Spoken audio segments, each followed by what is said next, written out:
première coupe de programmation robotique, sans clonivis, où on fournit direct les robots. Et cette coupe pilote est super chouette. On a réussi le pari de réunir 130 codeurs, 50 équipes, car on a décidé de faire un format hackathon.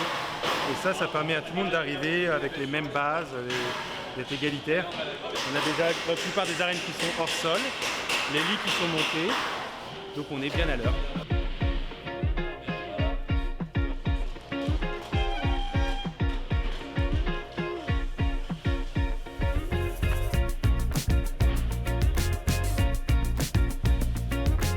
Là, j'avais posté des images de nous en train de monter les arènes. Il y en a qui sont sur place déjà. Du coup, voilà, ils sont impatients de venir. Ils veulent même venir ici, mais malheureusement, on ne peut pas les accueillir. Ouais. Il faut garder la surprise pour demain. Alors.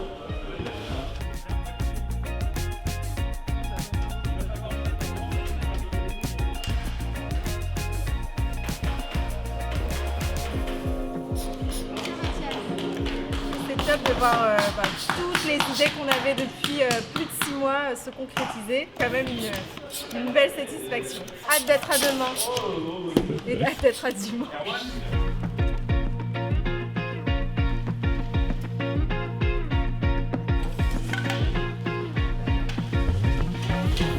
Une coupe sans clonivis, donc pas à bricoler, à mettre des vis, des fers à souder, etc. Et tout est prêt pour qu'ils puissent s'amuser à jouer. On ne voulait pas faire la même chose que la RoboCup, on ne voulait pas la même chose que la Coupe de France de robotique. L'idée vraiment c'était de faire quelque chose qui ressemblait à Exotech, quelque chose qui soit organisé aussi par nous, en dehors de promouvoir la robotique qui est aujourd'hui quelque chose qui nous passionne.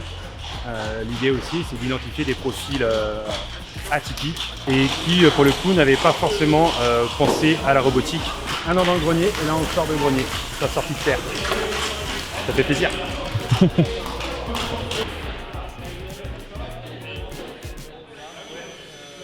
Adrien de Tana et Thomas Deprat.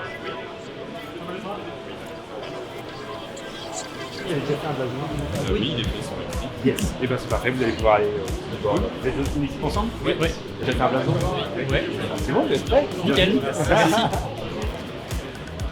Ah, des HEI. Alors des HEI quoi? Je suis HEI aussi. Ouais, bah, on a déjà rencontré. Ah oui, j'ai présenté le truc de mécatronique. L'équipe numéro 1. Non. Si, vous êtes le premier. Ah, vous êtes inscrit.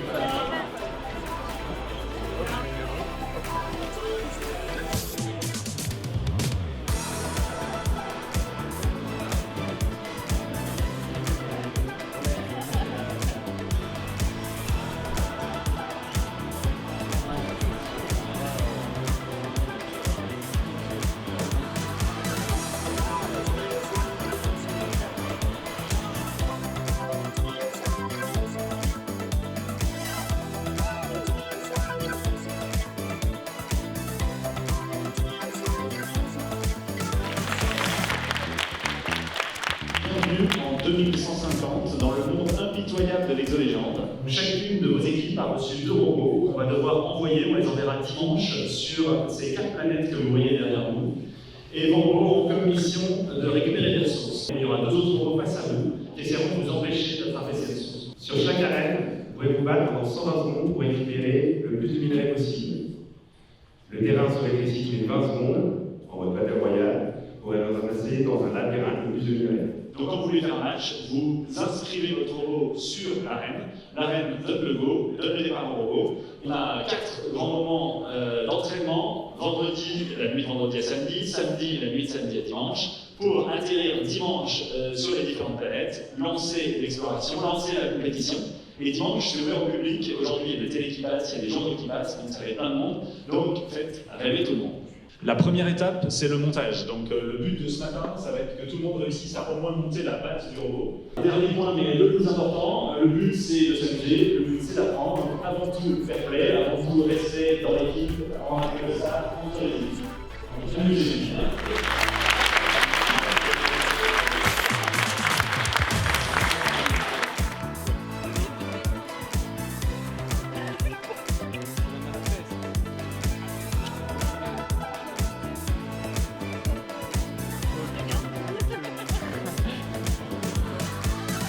Voilà. Ça y est, t'es enfin monté une pièce? Voilà. Moi, il y a 20 ans, je faisais des coupes de robotique. Quand on a quitté l'école, on a arrêté. parce qu'on a commencé la vie pro et effectivement c'était pas mal parce que c'était l'occasion de faire un hackathon à 3. On avait du challenge méca et électronique. C'est une super initiative, clairement.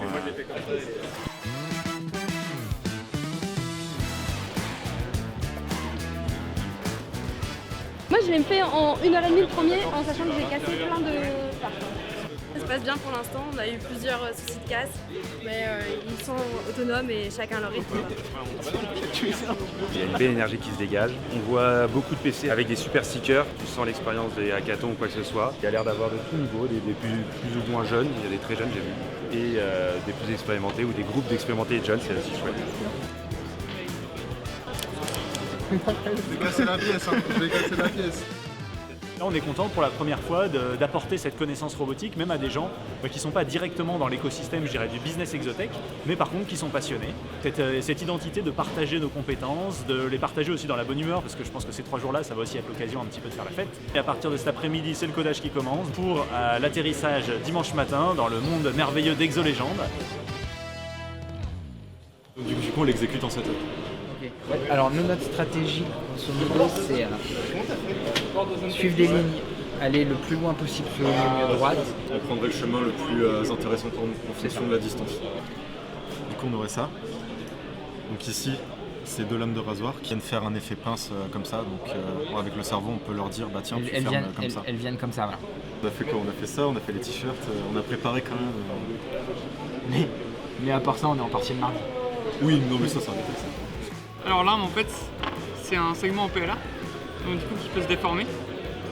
Et nous en fait on aime bien Cobra Kai, donc on a envie en fait de tirer sur des câbles ici, et de les replier comme ça. On a 2 câbles et en fait on peut tirer avec le servomoteur sur les câbles différemment, donc du coup on peut même faire des petits mouvements latéraux si on veut. Est-ce que tu as vu les armes à feu de l'autre côté? Ils ont à la fois le parapluie cure-dent. Il y a un mode violent.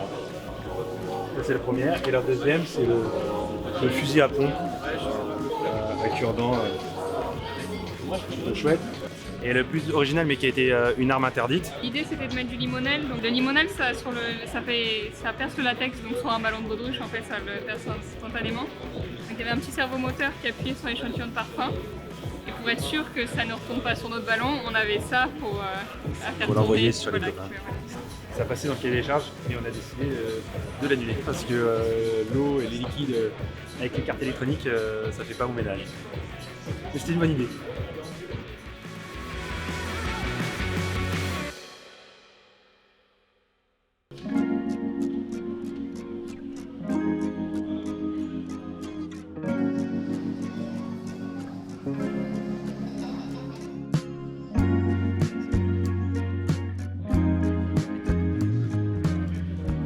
On a commencé à coder le mouvement du robot, à coder des algorithmes. On a fini à 3h du matin avec des robots assemblés, peints, et qui n'ont jamais tourné dans une arène encore, mais qui en simulateur font leur travail. Moi je code la stratégie haut niveau.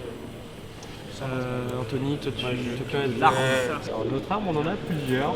Alors notre première arme, c'est l'arme la plus simple, donc avec une petite rallonge en plus sur l'arme principale qu'on avait eue. Des petits pics en avant et des petits pics sur le côté. Ça c'est la première arme. La deuxième arme, celle de base, mais améliorée avec des clous.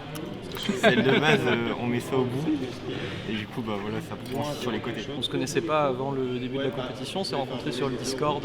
les outsiders qui viennent se rencontrer aujourd'hui, hier.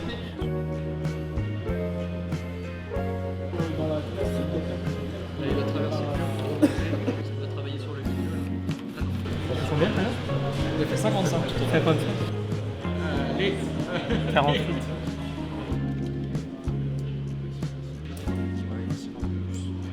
Oh, on n'avance pas trop ce matin. On n'est pas bon en angle et on corrige pas pendant qu'on se déplace en ligne droite. Du coup bah forcément on se décale au bout d'un moment sur le côté. Nous on faisait la coupe de robotique et du coup on n'a plus le temps avec le travail de faire ça. Donc là c'est juste pour profiter de retrouver un peu cet esprit de coupe sans préparer pendant un an le robot quoi.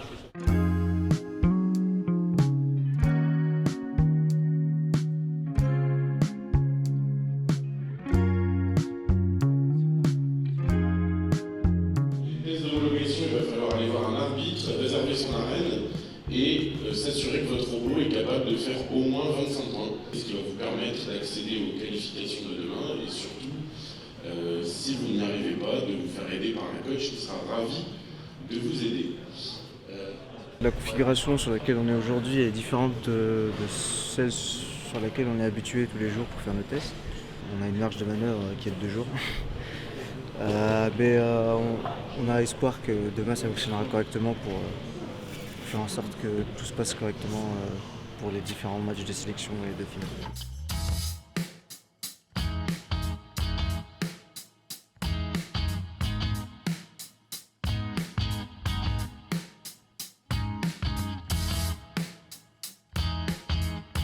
Le blason il est stylé. Non, si on limite la C'est papa qui l'a fait le blason. Voilà. Enfin, j'ai découvert le hackathon, je me suis dit vas-y je fais ça. Puis après j'étais toute seule et du coup je me suis dit bah je les amène avec moi. On fait tous de l'informatique. Plus ou moins. Voilà. Mais vous êtes des champions les gars. Bah c'est les Mais si. Mais vraiment, vous n'êtes pas venu voir ce que je faisais. Je suis très très fier de mon frère Al-Massarat. Ah, il va finir bloqué. 69.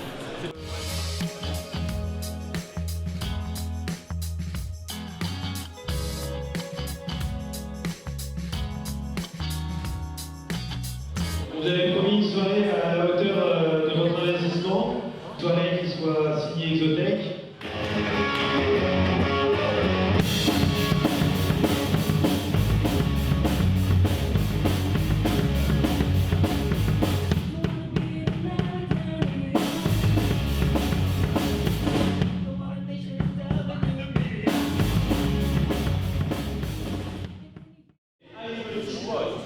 Ouais. Centre d'attaque. Bravo. N1 et HD. C'est bon, vous êtes prêts, chaud? Super. Nous on a abandonné. Abandonné. Ok. Bravo.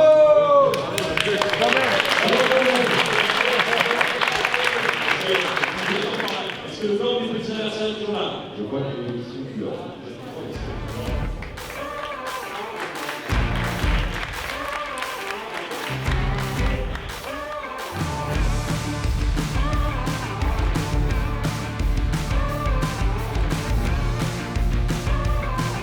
Vous rentre sur Canyon où vous êtes attendu pour votre premier match. Il y a des chances qu'on s'entretue quoi. En fait, ils vont au même endroit au début. H3 est bras cassé. Non, mais surtout s'ils se croisent, en fait, ils vont s'arrêter, ils vont essayer de s'éviter quoi. Super. Vous savez tout nouveau. Est-ce qu'ils vont démarrer déjà avant d'y aller? 3, 2, 1, fight!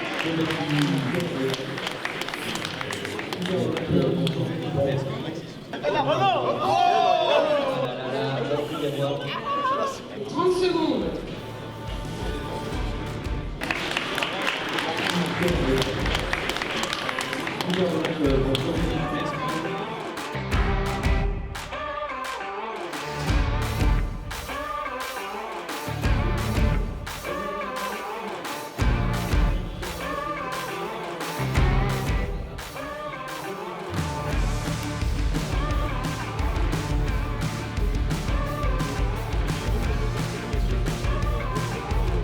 Pour l'instant, on a gagné tous les matchs. Je sais pas si on est premier ou deuxième. Il y a eu beaucoup de fois où les deux robots se sont rentrés dedans et sont restés bloqués. Et ça, c'est ce que j'ai corrigé. Quand le robot a tué quelqu'un, il restait accroché à lui. Et du coup, là, j'ai mis une fonction qui permet de se dégager. Autant la collecte de ressources, ça, c'était géré de base. Mais l'attaque, on n'a pas fait beaucoup de tests, on n'a pas eu le temps. Donc, en fait, ça a été très progressif. Après 3 jours de travail. Ça, c'est même pas CPP, la loupe. J'avais pas de sac de couchage, du coup, la nuit, j'avais pas grand chose d'autre à faire. Il y a une grosse partie du code que j'ai écrit. Il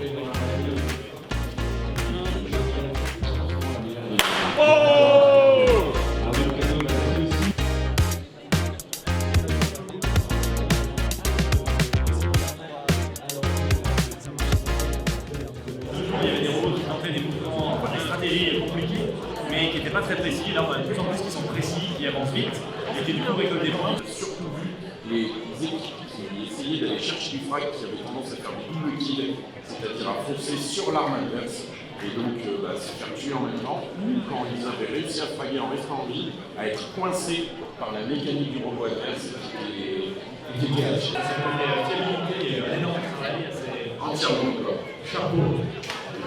Bravo à toute l'équipe et on vous attend en forme pour les épreuves à élimination directe. Nous, basiquement, on a fait un contrôleur qui gère la stratégie et un contrôleur qui gère la trajectoire du robot. On cherche 256 scénarios possibles à partir de l'état où on est jusqu'à la fin du jeu. Et on regarde combien de points on a par rapport à l'équipe adverse. Et par-dessus ça, on a introduit une stratégie d'attaque et de défense. Donc, si on trouve un ennemi qui nous tourne le dos et qui est dans une ligne droite à 2 cases, on lui fonce dessus pour essayer de l'éclater. Si par contre il nous tourne pas le dos, on considère qu'on est en danger et donc on se met à tourner sur nous-mêmes dans différents sens pour pas rester bloqué. Donc on envoie des ordres qui s'appellent go to à la trajectoire en lui disant faut aller à X, à Y. On lui dit aussi un angle par lequel il doit arriver sur ce point. Ça permet non seulement de rester bien au centre des cellules pour pas se taper les murs, mais aussi d'arriver bien droit dans chaque nouvelle cellule. Et en faisant ça, on arrive ensuite à faire des créneaux ou des virages qui sont un petit peu plus propres. Et on est sûr de passer bien au centre et de récupérer le minerai.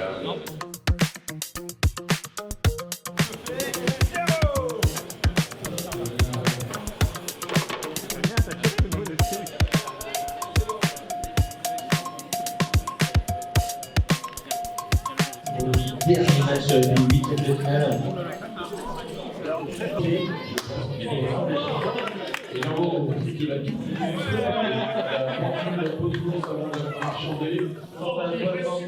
il reste suffisamment de minerai pour monter à 64 à la partie étendue de ce qui d'éclater.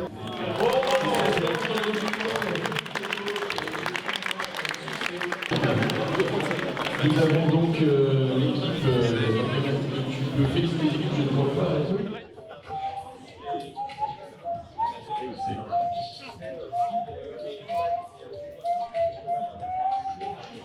Oh, on peut l'applaudir au pied levé comme ça. Incroyable. 2, 1, parti. Revenu au centre et rentre, c'est le double frag.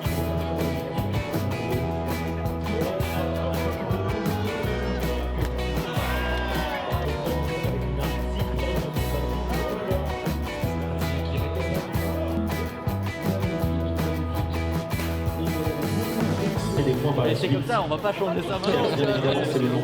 On a mis un peu de temps à démarrer. Ouais, on a mis un peu de temps à démarrer. Il y a des trucs auxquels on n'avait pas pensé. En fait, on a fait une grosse update entre le deuxième et le troisième match. Et depuis, c'est le code qui tourne depuis le troisième match.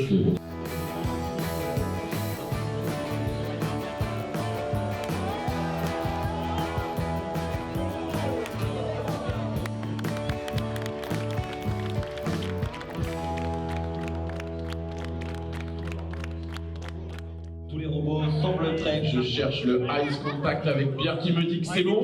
Et donc on va pouvoir lancer tous ensemble cette grande finale. 3, 2, 1, c'est parti. Oh là là, ça part très vite et très fort en marche arrière comme d'habitude. Oh, attaque. Le directeur de premier frag de Gatomicchio. Et on ne sait aucune chance. Le score est sans appel. Et bien ce sera une victoire de Gatomicchio, une finale à sens unique.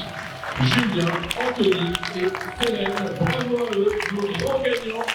Merci pour votre bonne humeur, merci d'avoir participé. Les vainqueurs, ce qui était fou, c'était on va dire la dose de compétences qu'ils ont rajouté, de la compétence en termes de contrôle du robot. Ils roulaient en marche arrière parce qu'ils ont vu que le robot était plus stable, allait plus vite. Ils testaient 256 stratégies, qu'ils prenaient les stratégies moyennes, les meilleures. Cette combinaison entre de l'intelligence et ensuite du contrôle, je pense que c'est ça qui a fait leur victoire et c'est ça qui est bluffant.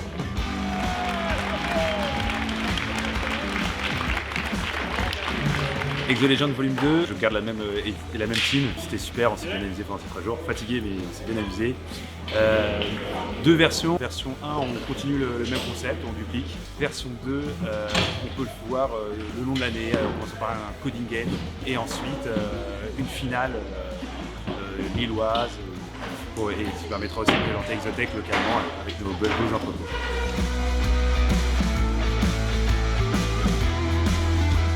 Alors, un petit solo de flûte de nez.